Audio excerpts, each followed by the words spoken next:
शकील साहब, पब्लिक में एक कंफ्यूजन चल रही है कि जो डिटेंशन ऑर्डर है महराज मलिक का वो स्टे हो गया है, तो इसके बारे में आपका क्या कहना है? क्या स्टे है और क्या स्टे मिलता है? क्या बेल होती है पीएसए में?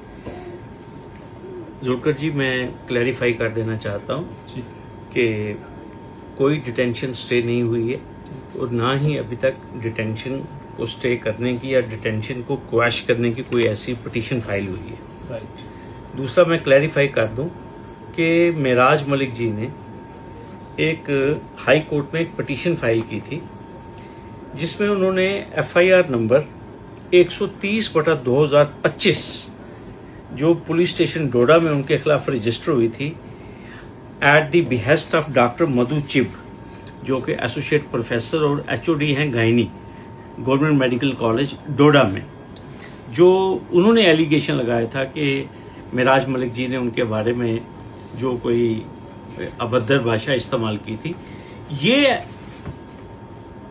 एफआईआर जो है महराज जी ने एक पिटीशन में हाई कोर्ट में चैलेंज की थी और 6 अगस्त 2025 को उस पिटीशन में हाई कोर्ट ने ये कहा है कि जो इन्वेस्टिगेटिंग एजेंसी है it can go head with the investigation, लेकिन इसमें चार्जशीट और चालान जो है वो पेश नहीं किया जाएगा बिना हाई कोर्ट की इजाजत के।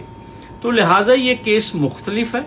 जिस केस में हाई कोर्ट ने महराज मलिक ने जो एफआईआर क्वेश्चन की है डॉक्टर मधु चिब वाली, उसमें फाइलिंग ऑफ चार्जशीट या चालान स्टे किया है।